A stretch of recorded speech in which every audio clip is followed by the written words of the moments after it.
Here we go. Okay. Thank you for being here, guys. Let's talk about Belforte, what it is. It's a French company. It's born in Paris, France. It's my own guitar building company, so I'm a professional guitar builder. I came back in France a couple years ago to start this company and to build, let's say, amazing and quite luxury instruments, musical instruments, and mostly electric guitars and basses. I discovered Zakeke honestly with the most basic way, which is looking on Google on different options. It looked better, it looked simpler in the back office and the ways to work with it.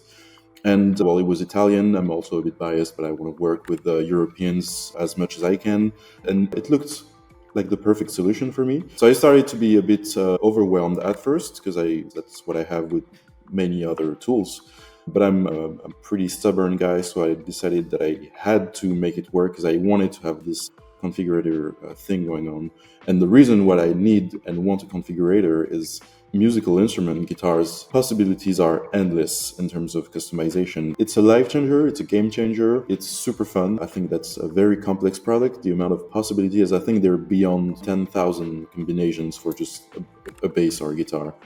And I managed to do that not being a professional 3D designer. The overall, I would not even pick one thing. The overall thing is just so good.